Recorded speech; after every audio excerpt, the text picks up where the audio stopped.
This is the Four Wheel Parts Down and Dirty Show Off-Road Edition, powered by Polaris RZR. We're taking it back to the roots, getting dirty and covering all things off-road, because pavement, well, that's for It's gloves off, in your face, on the edge, and the way off-road should be. We're your definitive source for all things dirt. 4WP is more than a store. We're truck and Jeep experts and have been for over 50 years. From wheel and tire upgrades to full custom builds, 4WP has you covered. Whether you want to order the best parts online or shop in store, do the work yourself, or get it done by a pro, all roads lead to 4WP. Do your rig right. Shop online or find your store at 4WP.com. Welcome to the Four Wheel Parts Down and Dirty Show Off-Road Edition, powered by Polaris RZR. Jim Beaver here, locking it down with, I don't know what I think is probably one of the biggest off-road podcasts on the internet. Anyways, thank you guys for joining me. This is, I don't know, what are we, episode 8, 9 of the Off-Road Edition, kind of going back to the roots of the Down and Dirty Radio Show. And we got a fun one today. I mean, we've had some banger interviews, Martelli Brothers, Joey D, Justin Lofton. That Ryan Arciero interview was off the hook. Marty Fioca. This week we're doing something a little bit different. A lot of my off-road familia are down in Baja, which means it makes it a little bit tough to get guests, right? They got the big Baja 500 coming up. So what that means is we're doing a big off-road preview. Called my partner in crime, Tiffany Stone. Told her, hey, get on the show. We got to talk the month of June in off-road because it is a stacked month. We've got not only do we have the Baja 500 kicking off the month, but we've also got Crandon. I guess what would they call it? Spring Crandon? I don't know. It's just. There's two Crandons within like 2 months, and one's like spring and one's fall. Makes absolutely no sense. But anyways, we've got Crandon this month kicking off Lucas Oil Midwest Short Course League. We've also got Short Course. I know the event at Wheatlands has been canceled. There's supposed to be a makeup race. We got Lucas National Series. Obviously the Baja 500. We're heading towards Vegas to Reno on the Best of the Desert side of things. So I don't know. We've got a lot going on in the world of off-road. So called Tiffany Stone, said, hey, get on the show. We got to talk about everything that's happening in the world of off-road. So this is kind of a June off-road preview today. Hopefully you guys like it. And we're going to kick things off. T-Stone and I, we ramble for quite a while on this one. So I think we're going to cut to a quick commercial break. When we come out of that, it'll be T-Stone and I telling you guys all about what's happening in June in the world of off-road right here on the Four Wheel Parts Down and Dirty Show Off-Road Edition, powered by Polaris RZR. You want extreme performance, reliability, and the most fun you can have on four wheels? The Polaris RZR brings it to you. But you don't need to take my word for it. You can take theirs. I'm Tanner Faust, and I choose the Polaris RZR because it's the most fun you can have with a steering wheel. What's up? I'm Ronnie Renner, and I choose Polaris RZR because it's the sickest, most reliable side-by-side on the planet. What's up, everybody? Heavy D from Diesel Brothers. Listen, I'm on Team RZR because it's hands down the best piece of machinery on the planet. I'm RJ Anderson, and I choose Polaris RZR because it's the most fun, most capable machine. Action sports stars, TV personalities, and some of the best race car drivers in the world all choose Polaris RZR because it's the ultimate combination of power, suspension, agility, and fun. Find out more information on the web at PolarisRZR.com or follow at Polaris RZR on Facebook, Instagram, and Twitter, and use the hashtag RZRLife to share your story. When looking for a new wheel for your off-road vehicle, car, truck, or UTV, the choice is easy. You choose what the pros use. Rob McCachran, Keegan Kincaid, and myself, Jim Beaver, all exclusively use Vision Wheel, whether we're dominating Baja, taking the cup at Crandon, or shredding UTVs. Vision Wheel's trend-setting designs and durability will set you apart from the competition and your friends. Check out VisionWheel.com or at Vision Wheel on social media to learn more. Anywhere is possible. It's more than just a slogan. Anywhere is possible with General Tire's wide variety of tires for whatever it is that you drive. Whether you're looking for off-road capability balanced with impressive on-road performance or ultra-high performance offering all-season traction designed with a driving enthusiast in mind, General Tire has what you need to get where you're going. General Tire, providing anywhere as possible with a Down and Dirty Radio Show since 2012. Do you race or are you a weekend warrior? Have you checked on the date on your helmet recently? Don't get caught off guard by using an outdated helmet. Impact Racing, the leader in motorsport safety, has new SA 2015 helmets to fit your budget. Whether you're looking for a helmet with a full carbon fiber shell to take you to victory at the Indy 500 or just looking for some helmets for a weekend at Glamis, Impact Racing has a helmet for you. Find out more information at impactraceproducts.com or on Facebook at Impact Safety. All right, so this week on the Full Wheel Parts Down and Dirty Show Off-Road Edition, I'd like to welcome my normal partner in crime on the national show over to the podcast this week. T-Stone, welcome to the Full Wheel Parts Off-Road Edition for the first time, making your debut here. So I guess, I don't know, is it congratulations, condolences? I don't know. Is it a celebratory event? Congratulations. What are some other things that they always say, too, you know, when you congratulate people besides those? I don't know. It's one of those things, Jim. But I'm excited to be here. Thank you very much. Yeah, no, I'm excited to have you, too. I know we kind of signed you up for some radio this year and told you we'd be bouncing you around. And, I don't know, this is kind of a fun show, though, because we kind of go back to the roots because, you know, it's just off-road only. We don't talk IndyCar or anything else in it. And it's funny because, I don't know, you and I have known each other for, I don't know, almost 2 years now. But it's funny because you weren't, you know, like you've kind of been immersed into this whole off-road culture thing. And it was one of those, like, I can guarantee you, like 6-7 years ago, you probably would have never figured this would have been your career path, right? Pretty much, no. Like about 6 years ago, I was doing stuff with Mopar Motorsports, so NHRA and NASCAR before Dodge pulled out of everything. So that's kind of where I come from, just circle tracks, asphalt, you know, dealing with road courses and stuff like that. And then, like you said, about 4 or 5 years ago, I got immersed in this, and it's kind of just been head full in, and I like it. It's so awesome about off-road and desert and short course and different stuff like that is the terrain and the track or course, however you want, you know, whatever series we're in, changes every single lap. And that's what I think is the coolest variable about all of it, is how much that terrain changes. Yeah. So I got to ask you, we're going to talk, we got a big off-road. That's the reason why we have you on this I guess, this week is we got to talk about June and off-road. We got Baja 500 this weekend. We got Crandon. We got a lot of drama around Wheatland's, not good, like just because we don't really know what's going on, but lots of that to talk about. But I got to ask you, like, you got to be torn a little bit. Detroit GP this weekend, you've been a fixture at the Detroit GP, but then there's also the Oregon Trail Rally, the Dirtfish Oregon Trail Rally. You feel a little torn here, T-Stone? I do. I feel a little bit not confused, but conflicted. I'm like, I really like the Detroit Grand Prix. It's the duel. It's a back-to-back. It's literally, you know, the week after pretty much from the Indy 500. So, you know, they geared up for that, and then they kind of just keep going in. But then it's like I love getting into rally now, and I've never really been out to the Portland area, so I'm kind of excited. And that's a 3-day event, which is the only one that we're having this season for ARA. And so it's kind of like, do I want 3 days in Detroit on Belle Isle, or do I want 3 days in Portland and Washington in the middle of the woods? And it's like, I want to do both. One thing that I do like about the Detroit Grand Prix is not only is IndyCar there, they bring IMSA, they also bring SFT, they have a bunch of other things, and it's on Belle Isle, which means there's one way on and one way off. And honestly, unless you're working, you cannot drive onto the island. So they're busing people in. So it's kind of really cool, and it's really historic to have all of that stuff, especially for Chevy and GM in the Motor City. Yeah, well, and Chevy obviously coming off the big Indy 500 win, it's definitely you know, their hometown. It's a massive event for them.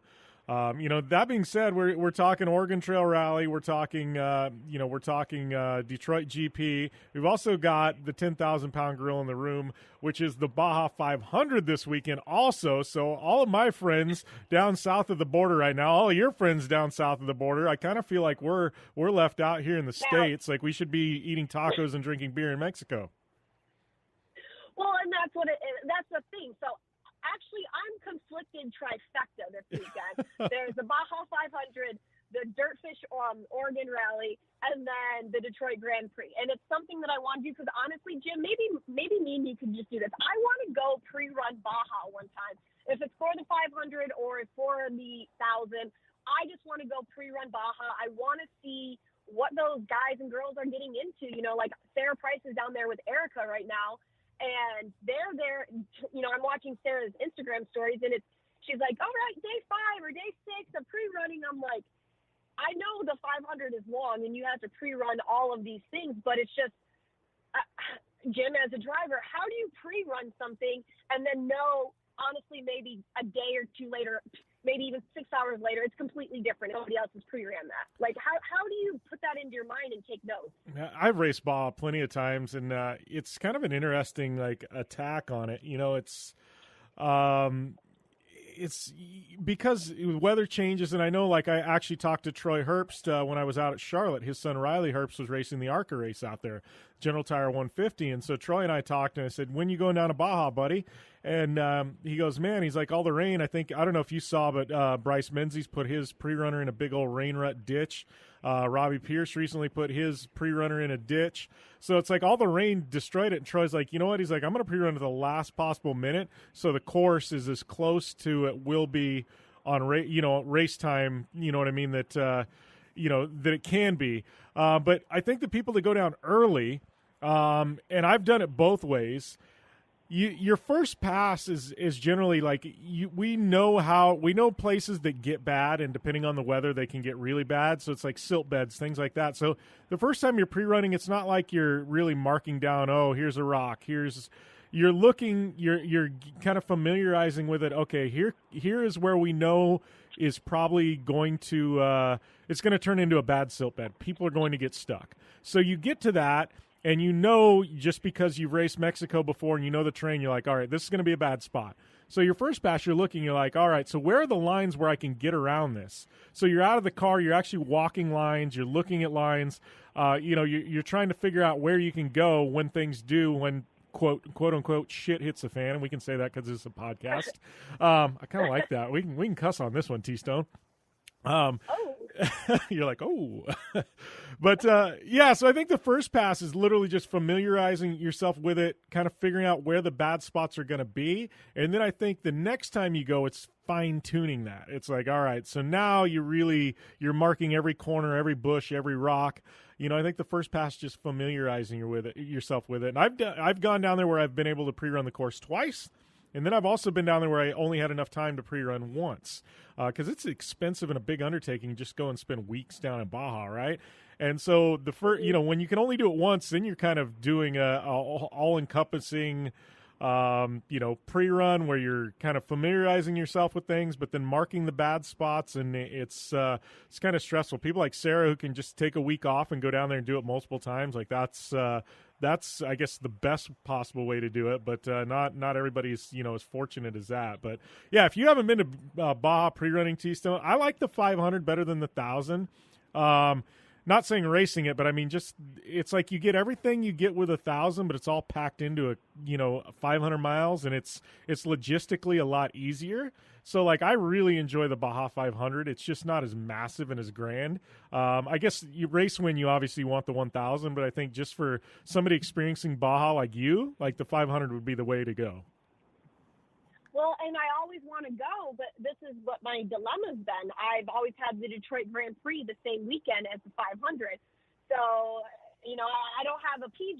I'm not Robbie Gordon status or Bryce Menzies status, and I don't have a private jet. So it's just like, I would love to do that. And I think one day I'm just going to have to choose. Am I going to go do this or am I going to go do that? Or I don't know, Todd Robinson from Vision Wheel, he was telling me, Tiffany, go to San Felipe because it's 250 miles. They race a few hours and you still get all the same experience. I was like, oh, okay. Yeah, the guys at Vision Wheel like San Felipe because the race is only 4 hours long, so it's a whole lot more partying.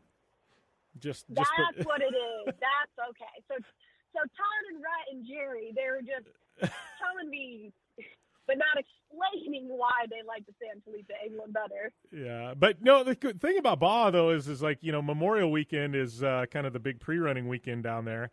And that's traditionally, I'd go down there Memorial Weekend and I would pre-run, and then I'd go back to the States for 3 or 4 days and then go down like Thursday before the 500. So, if you want to get pre-run and take all that in, like you can still get Baja and, and just do it Memorial Weekend when, when you've got time off and there's not all these other crazy events going on at the same time, That is something we should do, Jim. You and I should just say, you know what? We don't need to race the 500 Memorial Weekend, and we will podium number 1. Yeah. No, we'll win the pre-run. No, I love pre-running Baja. I'm actually hoping to go back and race the 500 again next year. It's been like 10 years, just a lot of my sponsors didn't really care about Baja, and so I just kind of shelved that and just been doing United States racing, but it'd be fun to go back to the 500. So I don't know, if we do it next year, I'll like, T-Stone, you're coming. You're coming. Yes. Also, I'm really good at filming. I'm a great photo Instagram girlfriend. Like, I would take the best angles of you in the star car. Like, I can put that out there, Jim. And I know how to make tacos. I'm really good at workout together. So, I mean, those are some great things right there. Pre-workout, tacos, and faux Instagram girlfriend to take photos of you. You're just, man, you're selling yourself here. You're just like, you've got your whole marketing deck ready to go. You're like, Jimmy, here, I want in. I know. And then be like, do I need to pay you to go? And you're like, whatever. But yeah, no, I think that would be really, really cool one time just to head down to Baja and really see that, because you have people like, Orin Anderson and Erica and stuff like that are co-drivers. And this is where I think places, that have off-road racing like Baja is where your co-driver is real. There's only so much you can remember as a driver. And we always say it, and I've always said it. It's the Mike Tyson, quote. Everybody's got a game plan until they get punched in the face or mouth or whichever way it goes. But that's what it is. And that's why I think you need a good co-driver like them to be like, oh shit, this is happening. We need, I feel like co-driving is. How'd that feel to throw out that shit bomb right there, T-Stone? Like, how did it? I was like, good. You didn't have to watch your mouth. You're like, yes, we get to just roll with it. Well, what people don't understand, Jim, is me and I are actually friends. And so when we're out at, like, different events, those F-bombs and those S-bombs, and maybe we'll throw a B-bomb in there, too. You know what? Those come out a lot. You know what I find funny? And this is where people are going, man, these two can just get on, just roll with things. And that's why I love having you on air. But it's, what I've always found interesting about on-air talent such as me and yourself, we cuss a lot. Like, we're in a bar, we're at an event, like, and we cuss a lot. Like F-bombs, S-bombs, like we're drunken sailors, literally, and we don't even have to be drunk to do it. We just cuss a lot. But it's so funny because, in general conversation, it's, cussing all the time. We get on air, and it's like, I've never once in my entire life slipped up. I think I actually said crap one time on a live stream. That was the worst it got, which that's not bad at all. But, yeah, like I find that interesting that somehow subconsciously we can shut off all the cussing to do on-air work. But then immediately as soon as the camera, they go cut, it's like, boom, back on. It's like F this, S that. Now, have you ever wondered how we do that? Because I never even almost slip up. Like, I just can shut it off when I'm on air.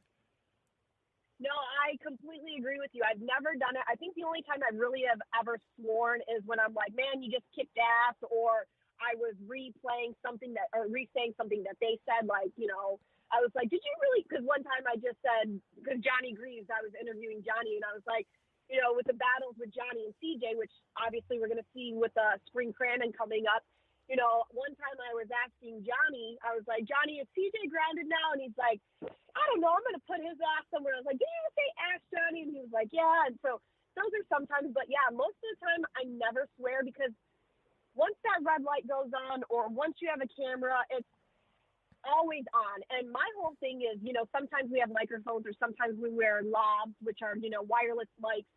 And my whole thing is whenever I have a mic on, I pretend that microphone is on 24/7. Yeah. Like, unless I turn it off, I pretend it's on, because you never know. And I've heard some horror stories about how people have had their microphone on and didn't know it was recording and said a bunch of things that they did not want to say.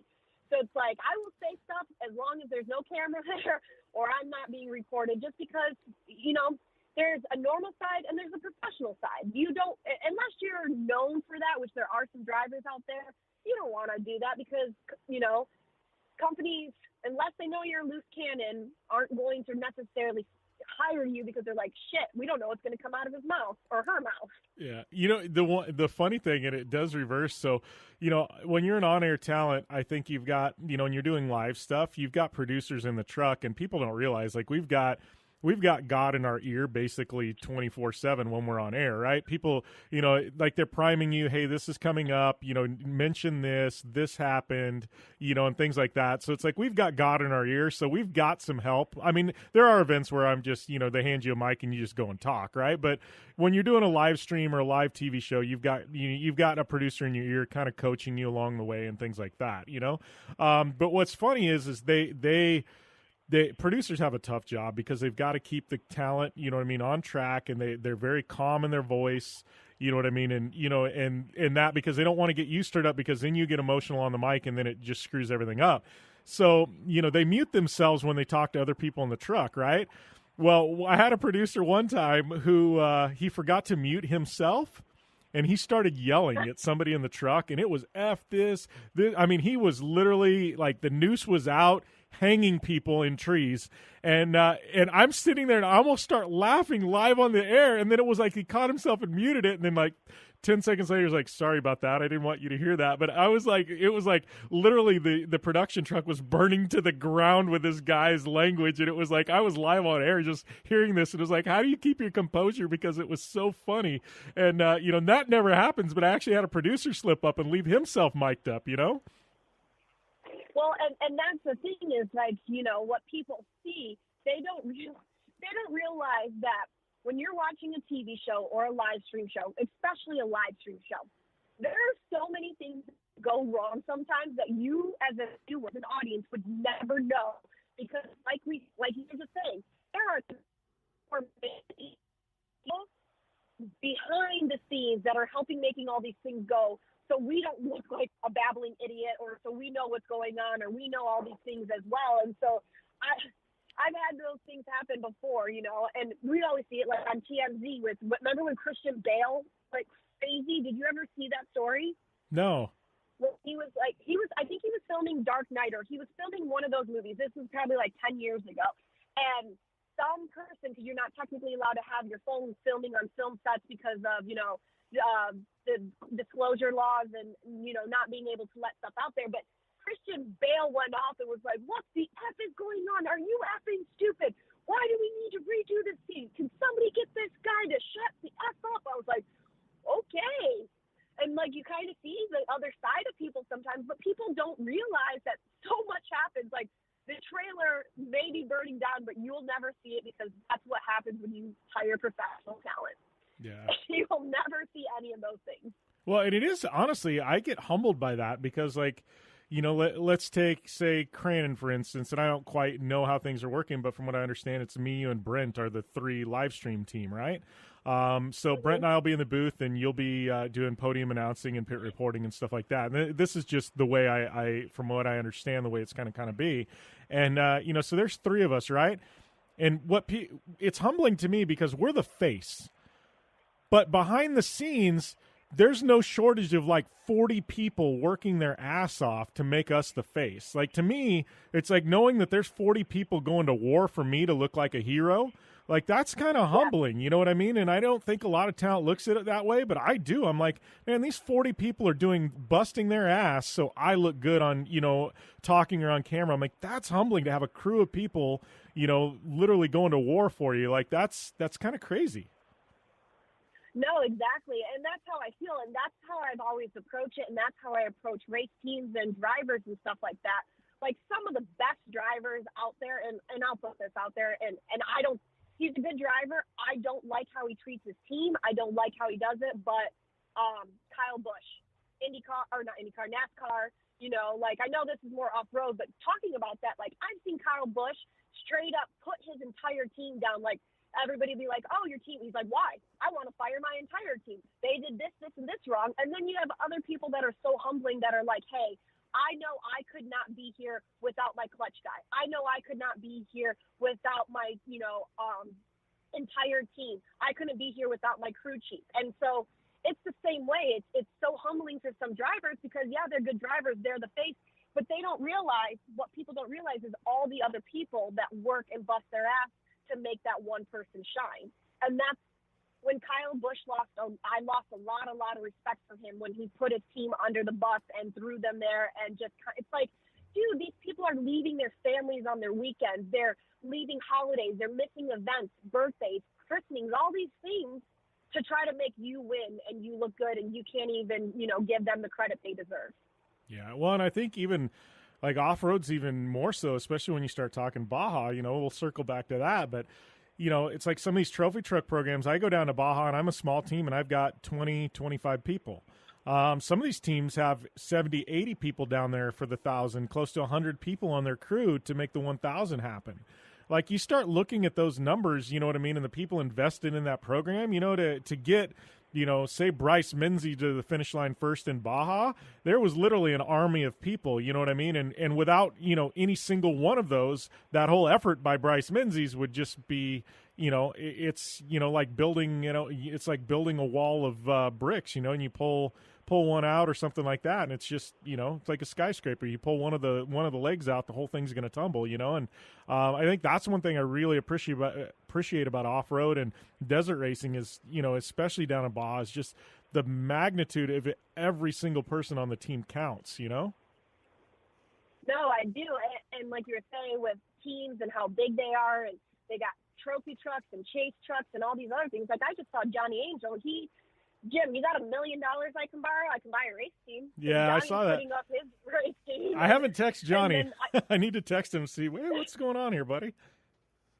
Well, and then, I saw people like Lauren Healy. He was like, let me grab a quick bill out of the couch seats real quick. But that's the thing is, like, people don't understand how much money it does take, how much time, how much effort, because Johnny said he was throwing in his 2 trophy trucks, 2 engines or 3 engines, transmissions. It's built by the Geyser brothers. They have everything. Plus they got pre-runners. Plus they have the the chase trucks.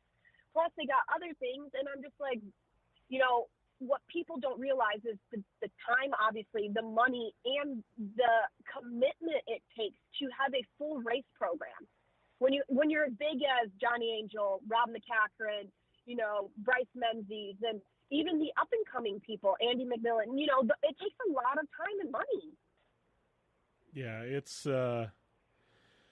no, it does. It's crazy. I look at my shop and my spares and the box trucks and things like that, and it's like people think, and I think people go, I want to go desert racing, and I encourage everybody to do it, and they've got these classes where it's kind of a run what you brung and things like that, but immediately get into it, and it's like, wow, people like, I didn't realize it was this expensive, and, it's like we always say, it's like you see that, and people are like, oh, that old Class 1 car is $80,000. Or, oh, I can buy a Pro 2 for $60,000. Oh yeah, you can buy an old Pro 2 for $60,000. You can go racing, but you're not going to race very long. And it's like, it's crazy. It's like, yeah, the race car is the cheapest part of the whole deal. Everything else, and then you start talking about crew and hotels and meals, and it's madness. So. But speaking of that, I know we talked a little bit about Baja. That's going on this weekend, but I know we're talking just kind of June. This is kind of a crazy month. We got. I actually talked to Amanda from Performance today. I know you talked to her yesterday. Sounds like the I guess the band is back together in a couple weeks. T-Stone. I know. I'm so excited about that. She messaged me and she's like, Jim's got me for the summer to help up some stuff, and I was like, Amanda, maybe I should pay you some money too. And while I'm out there, just follow me around with my Jeep, or if I'm, announcing or something, to take photos of me. Like, Amanda is a great friend of mine, and it is fun because, like you were saying, Jim, like, I've known Amanda for about 4 years. This is the season with her. She's cool. And like last year, you came up on there and stuff, and so like that's what happens with road families. Is like we start hanging out and talking and doing all these things, and I'm excited she's back. I'm excited Marty's feeling better, too, from Crandon, Fioca. So it'll be cool. And this is the 50th anniversary of Crandon. And then for fall, at the end of the year, in Labor Day weekend, that's when the big race is. So I'm excited for fall Crandon. Get to see the Greaves again. Get to see Keegan. He's fresh new dad. His sons, I think, are like 8 months old now, or 6 months. It's crazy. Well, and one thing I'm excited about, what was I? I totally lost my train of thought there. I had something I was going to say, and then I get it. Yeah, seriously. That was crazy. Just completely lost my mind for a minute. No, but I think Midwest this year is going to be really exciting because you've got guys like Ryan Beat who are going to come back and run full-time in the Midwest. So you got some of these West Coast guys that are now going to the Midwest and running full-time and going to run all the events. So I think fields are going to be a little bit more stacked, and I think that's just got me excited because a guy like Beat, he dominates on the West Coast. Take him to the Midwest. These are new tracks for him to learn, And, it's, I don't know, you got the Clymans there. Beat's going to be running against them. And everybody's wondered how good are the Clymans, They dominate the Midwest, but can they hang with the West Coast guys? Now you got one of the top West Coast guys moving to the Midwest to be like, hey, let's go, let's bring it. So I think there's some pretty cool storylines heading into Midwest short course season. And I know, I think this is what I've heard through the grapevine, that Dylan Poynton bought Reimer's Old Pro Light. I think I've been hearing. So Dylan Poynton bought Cam Reimer's Old Pro Light. Then I think Kyle Kleiman is moving up to Pro 2. And I'm not sure whose truck he bought. I think, was it Chad Hord's old pro truck? I don't know. I'm going to have to there's so much happens in the off season, Jim, that it's crazy. And I feel like so many people, I don't know if it's just me, not that they keep everything hush-hush, but when they're working on new developments or who's moving into a Pro 2 or who's moving into this, I think they keep it quiet until, the first weekend or whatnot, just so people don't know what they're running. And I know that the Breeze are running and pushing Yamahas a little bit more and doing stuff like that. So I'm excited to see the growth of the side-by-sides really happen in the Midwest, just because obviously they're a big staple in the desert racing, but Yamaha's coming up a little bit more. And I'm really, really, really looking forward to, I want to see one of those new Honda Talons out there. That's what I want to see in the side-by-sides, is a Honda Talon and how that's going to hold up, because it's completely different setup than what a Can-Am is, or even the Razors. Yeah, and I know that Honda has, I talked to a very high level off-road team, and they are actually building some Honda. It's a factory effort for desert racing next year. So I know Honda will be involved in 2020 with a factory desert racing UTV effort. What I don't know is if they will, what their presence is going to be in short course. I haven't heard a lot on that yet, so it should be, I don't know. And that's the thing about like the first Crandon, is for Midwest. Like, you kind of, everybody shows up and then you go, okay, so this is where everybody's at. This is how this thing's going to play out this year, right? Because it's all rumors and swirling, and it's like Corey Winter. I hear he's coming back to the Midwest. He's got Pro Lights. He's got Pro 2s. I don't know what the hell Corey's going to run in the Midwest. I just have heard he's coming. So it's like, there's just so much, swirling around, and it's like I feel like Crandon's where we finally get to see how things line up. Exactly. And what we were just talking about, Wheatland is supposed to happen at the end of June, but then they had that huge tornado go through. Yeah, so, heartbreaker. We don't even know where they're going to race. And it was a full points race for the West Coast, but then they invited, the Midwest guys to come out, just like the Midwest guys invite the West Coast guys to come out at the Labor Day weekend. So I was really looking forward to being able to, what we chatted before at the beginning of the year. It's really cool to see a collaboration West Coast, Midwest, to kind of see that. And now it's happening mid-season rather than just at the end of the season too. So it's really cool. I'm excited to see how a lot of that stuff's going to turn out. Fall Crandon's going to be that. We all have the sportsmen. I'm looking forward to Michael Meister coming back in Super Buggy. He's a great driver and one of the most humble people I've ever interviewed. Yeah. Him and his girlfriend, Caitlin, she's just the cutest thing. They're like the cutest thing. And you get guys that are drivers like that. They're so humble, so nice. And then you put them in the Super Buggy and then they just kick ass. And you're like, wow, okay. And it's cool to see the two, So I'm excited to look for that and just talk to a lot of the people that I haven't had a chance to in the off season. Yeah, it's funny you mentioned Michael Meister, and kid is, like you said, like you would walk up to him, and he's just the nicest guy. Like, you would never think that somebody like that, when he puts the helmet on, becomes like this aggressive animal. Like, literally, the guy just destroys everybody in Super Buggy, and you would never know that because he's literally one of the nicest humans you can meet.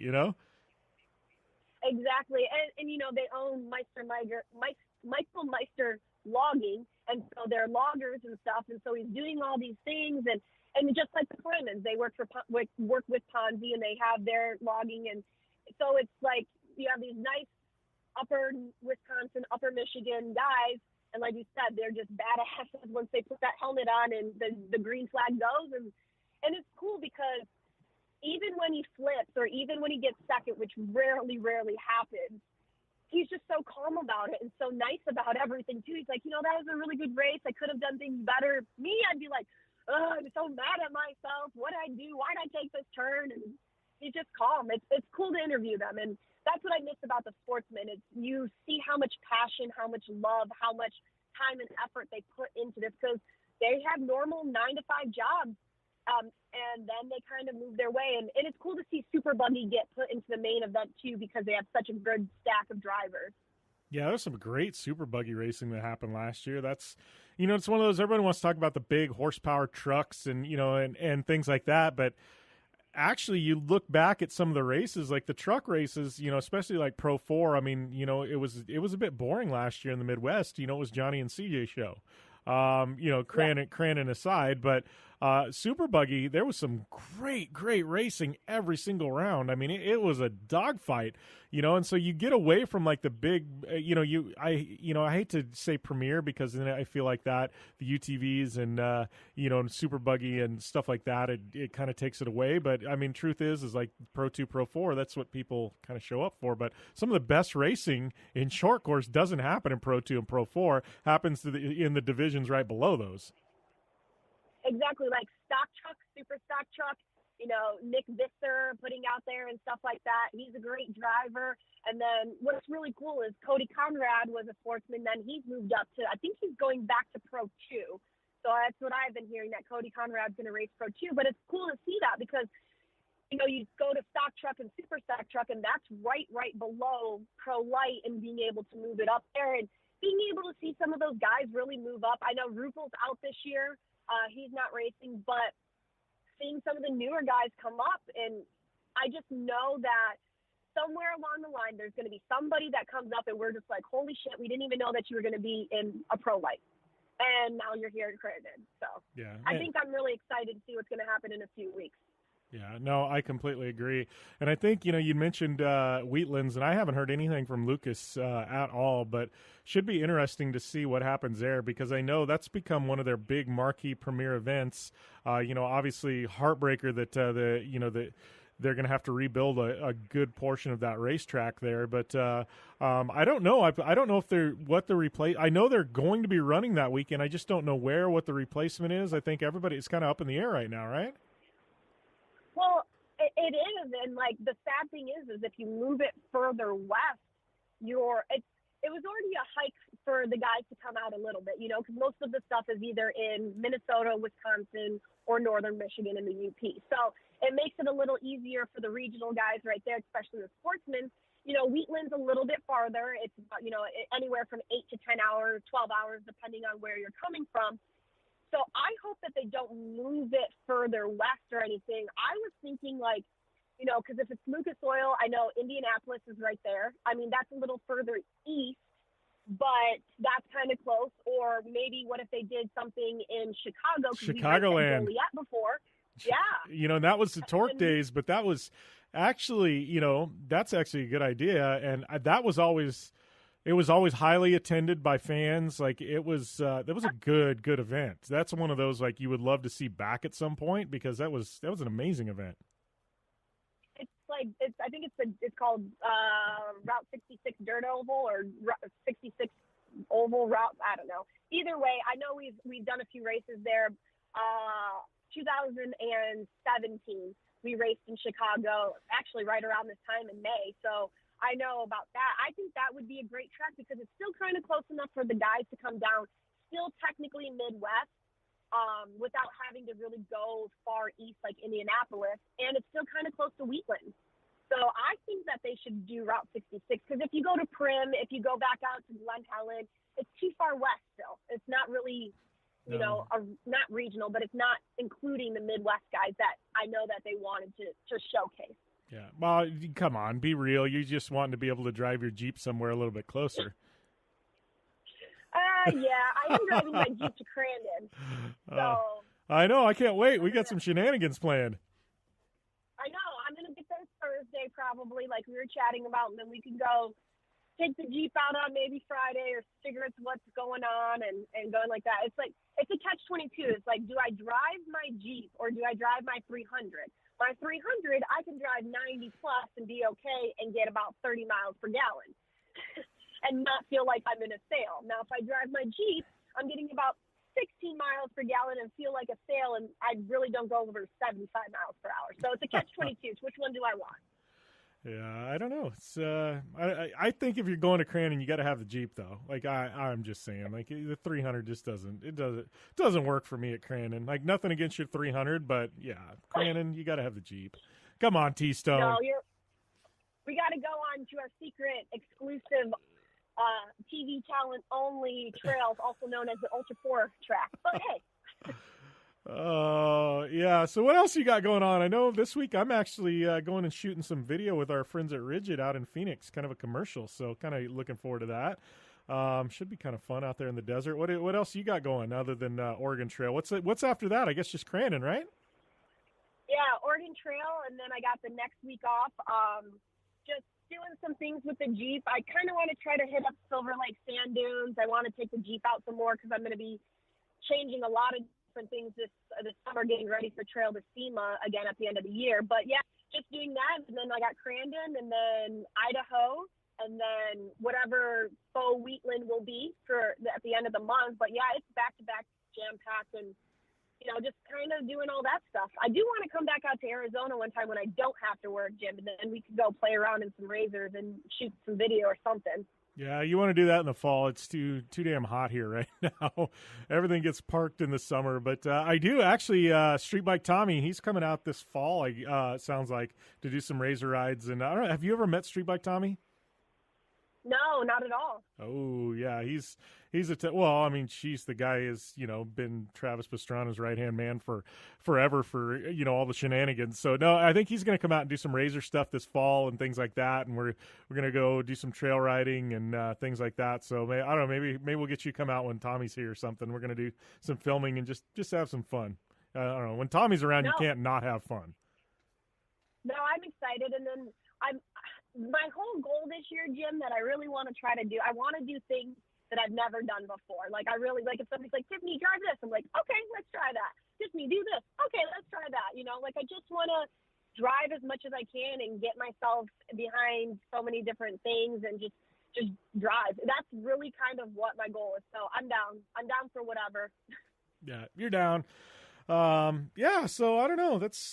We got anything else to talk about as far as Baja and all these other events coming up? I know you're heading out to Oregon Trail, and that'll be a fun one. My favorite stage rally of the year, that one. And I don't know, New England's pretty fun too. But I don't know. It's going to be kind of a crazy month. I know I've got Wheatlands and that, and I just got done at Charlotte with the ARCA race, and was at Indy before that. So I'm coming off a bender. You're getting ready to jump into one.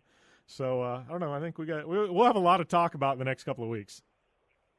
No, yeah, I'm so excited. Maybe, no, I was going to say you're going somewhere else. You're going down to Rigid. I was like, maybe you should come up to Portland this weekend and hang out. But I forgot you're going to shoot your commercial in Rigid. Yeah, they've got some new lights. I can't even talk about them yet. But they've got some new lights coming out, and they needed a vehicle, and I had it. And then it was like, oh, well, let's just put you in this commercial we're going to shoot in this launch video. And I'm like, works for me. So, yeah, it's one of those where it just went from nothing to a big deal in a very short amount of time. Awesome.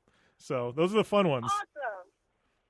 Yeah, they just sent me my rock lights. I'm going to be installing my rock lights soon. Did you do colors? Did you do red? Yes, I got. Oh, of course I did red, Jim. Of course I did red. I was going to say. So yeah. I love those. I had them on one of my razors, and you flip the switch at night, and it's just it glows underneath the car. It's so rad. Yeah, so I have the red ones because I have a 20-inch light bar by Rigid, a 20-inch Rigid light bar in the front that's incorporated into my bumper by Crawltech. Same thing with my rear bumper. So I have front and rear bumpers are from Crawltech. They're here in Michigan.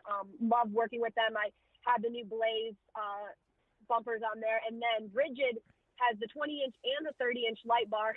And Brett from Rigid, he was like, Tiffany, I found a 50-inch light bar. Would you like that? I was like, I already have a 20, I already have a 30. I'm about to have some rock lights. I was like, I don't need any more lights. And he's like, awesome, but like I love those, so I'm excited to put those on there and everything. But I always see the meme that says light bar before lockers, and I always laugh because there's so many people who have light bars, but they don't have lockers on their Jeep. I was like, I don't think the light bars are going to help you crawl up some rocks, guys. I think we need some lockers. But you'll look good though. Yeah, so I stayed away from the 50 light bar. I might change some things. You never know. It's just, to me, it's like I like them, but I just don't want to be so bright because you can know this. When we were at King of the Hammers at nighttime and people have all their light bars, I'm like, I cannot see anything. Like you can see, but I can't see when I'm driving towards you. So I like Rigid. They're awesome. Well, and the funny thing too is it's just like from a competition standpoint, there's a happy medium with lights and dust and things like that. So it's like when you see somebody with like 3 million lights on their car, like it's kind of crazy because depending on where your lights are on the roof or on the bumper, and depending on how much dust and things like that, like we're constantly flipping certain lights on and off to be able to see, because like your upper light bar, those things are crazy good when it's crystal clear out at night. But if you just get just a remote amount of dust, that light bar across the top of your windshield, it's useless. So you have to flip that off because literally the dust just becomes a wall in front of you and you can't see anything. So you flip that off and then you run your lower lights. You know what I mean? But so there's like this happy medium you play with lights, and I laugh because you can tell people who really don't know what the hell they're doing when they've got like 3 million lights mounted all over their car, and I'm like, well, half those are useless. That's all show and no go, but it is funny because you get into the, like lighting technology, and like there's a point with lights where there is too much, and I don't think people realize that. No, and that's where in my Jeep world, they all just call them ball crawlers. You know, like my whole thing is I run a 35-inch tire, but I still have a 17-inch wheel.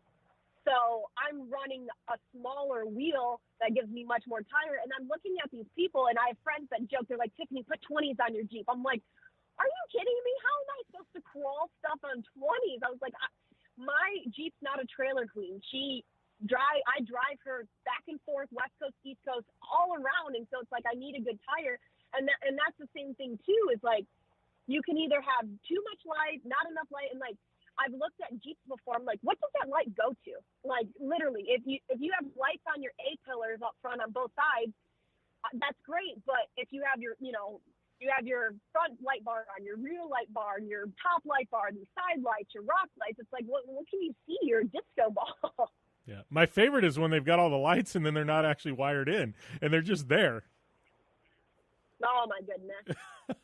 That happens more often than not, though. People mount the light bars, and then it's all show and no go because you look and it's like, yeah, they're not wired into anything. Well, I have 4 true aux buttons that are built into my Jeep. So I have 1 through 4 that's a standard factory, and I love them. So my front one does the front light bar, my rear, does a rear light bar. Plus, I have that fridge freezer too, so it's cool. And what I like about my front light bar, it still has the red light. So they'll match my rock lights. And like we were talking, if there's a low visibility of dust, those red lights will help cut through them too. Because sometimes, like we talked about in Baja, when it goes so late, you've got so much dust in front of you that the bright lights just white everything out and wash it, where the red lights actually help you see through the dust. Yeah, no, completely agree. And that's a whole nother thing. Like when you get into blue lights, amber lights, red lights, like they all have certain uses and certain like benefits and certain conditions and weather. And like, I don't know, that's a whole, like you and I should do like a lighting podcast or something. Get Brett from Rigid on here with us or something just to talk lights, because we could go all day with that conversation, I think, for sure. But yeah, I'm excited. Hopefully you and I can start doing some stuff when it's not so hot in Arizona. Maybe for Trail to SEMA, I'll come out a week or so early. We could hit up some trails, go down to Rigid, talk to them as well. Yeah, well, and Camp Razor at Glamis will be right before SEMA and stuff like that. And so, I'm sure there's a ton we could do. Go get you in the dunes at Glamis would be fun. Well, you're right, Jim. I've actually never been to the sand dunes in a side-by-side Razor, Maverick, Can-Am, anything you want to call it. I've never done it. I've only been to the sand dunes in Michigan in my Jeep. So is it different? I mean, obviously it's different, but I would be so scared to be in a Razor. I don't know. It would scare me a little bit more. I feel like I would just be more nervous at Glamis. I don't know. Glamis is overwhelming when you go on a big weekend like Thanksgiving or Halloween or like New Year's. Like, I don't like Glamis on those weekends. Hate it, actually. There's too many people. There's a lot of idiots out there. There's a lot of drunks driving out there. Like, I hate it. I love Glamis in the middle of the week or on the off weekends. Like, go the weekend after Halloween, then it's great because there's like half the amount of people, you know? It's like I feel safe and comfortable with me and my driving, but you never know when some idiot's going to come flying off a sand dune drunk or something like that and hit you. And, like, to me, that's where it's like I get – like, I don't really, when I go out there for Halloween, like, I'll go and I'll cruise around, but I don't do anything crazy just because I know there's so many crazies out there, you know? It's one of those, I don't feel like I can go and just really have fun and let loose when there's that many people, you know, around and it's just that congested and claustrophobic, you know? I feel the same exact way. This weekend, I won't be able to be there because of ARA, but they're doing Jeep Beach Invasion for Silver Lake Sand Dunes. And what's for your flags out in Glamis, what's the height or the minimum height that they need to be? Is there any minimum height, or do you just use whatever flags that you have? I don't think there's a minimum height. If there is, I haven't really seen it enforced. I know you have to have a flag, and I'm sure if it's, you know, it's not like they get out a measuring tape. If you had one that was 1 inch, 1 foot tall, you're going to get in trouble, you know. But I think if you're 6 feet, you know, whatever, you know, I think it's one of those, they eyeball it. Oh, he's got a flag. It looks pretty close. Well, you're good, you know. It's not like they've got the measuring tape out. No, see, well, at Silver Lake Sand Dunes, they have to be a minimum of 10 feet. Okay. So that's how tall the dunes are, and there's like 6 or 7 of them. So, like, you drive in, and when you first drive in, the first dune that everybody hits is to the left. And then, like, it's a drive, and then everybody kind of makes their way. And obviously there is a driving pattern, a directional pattern to drive in. You can't drive backwards on the dunes. You have to, once you start, you kind of got to go one way. But it's 6 or 7 dunes. And I've seen some people, like, you have to make it, like, just not let go on the throttle, and you just got to kind of have a nice finesse about it. But, yes, 10 feet for your flags just to be safe. That's how big the dunes are. And the coolest thing is it backs up right to Lake Michigan. So between, you know, Illinois and Wisconsin, or Illinois and, Wisconsin, Lake Michigan right there. And so it's really cool. So you have the dunes and then you have the lake. So it's nice. And it's fresh water, so you don't have to worry about sharks. That's always a good thing. Sharks, yes. Yeah, we call it salt-free life up here. Salt-free life. So you don't have to worry about sharks. Yeah, sharks. I don't like sharks. I prefer not to get myself any kind of predicament with those things. But T-Stone, always fun catching up. I don't know what the hell we've rambled on for here for almost 50 minutes now, but hopefully the listeners can take something out of it, because I know you and I always have a good time chatting. They do. And they're probably not going to take anything away and be like, except, Michigan's shark-free and salt-free. That's the whole thing up here. We're the biggest Great Lakes, and we're shark-free. Everybody, like, sits for a minute, and they're like, shark-free? And I'm like, oh, my gosh, people. So, anyways, there you go. Shark-free that you know of. I'm just saying, those Great Lakes are big and deep. Like, I bet you there's some stuff down in the bottom of those that nobody's ever seen before. Like, I don't know. They're big enough. Like, I don't know. I wouldn't want to go looking for something in the Great Lakes. Just would not. Sorry. Just no. That's a hard no. No, yeah. That is a hard pass. Yeah, they're pretty deep, and so you never know. Maybe Loch Ness Monster's cousin lives there or something like that. Yeah, who knows? All right, Tiff. Thanks for coming in or coming on the show today. No problem. Thank you so much for having me.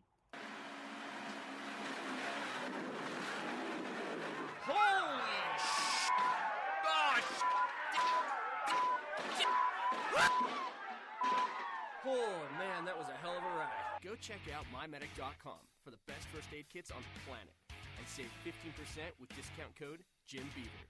Again, mymedic.com, discount code JimBeaver, and save 15%.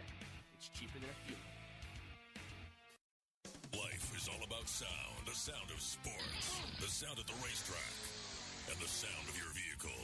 Don't drive around listening to this. Drive around listening to the sound of performance. Gibson Performance. Gibson Performance Exhaust is the company who can turn this into this. Remember that life is all about sound, and Gibson Exhaust is the sound of performance. Check out your next catback exhaust system, headers, muffler, or UTV exhaust at GibsonPerformance.com and get more power and more sound. Looking to have some fun on four wheels? Dirtfish Rally School has you covered. Packing as much adrenaline and adventure as you can handle into high-performance all-wheel drive and rear-wheel drive Subaru rally cars is where the fun begins at Dirtfish. Just 30 minutes outside of Seattle in Snoqualmie, you'll get a chance to train up to 3 full days with some of the country's best instructors and be put through the high-octane rush of rally on mud, dirt, and tarmac. Get started today and call 425-888-7715 or visit us online at dirtfish.com and use code 911 for a 15% discount.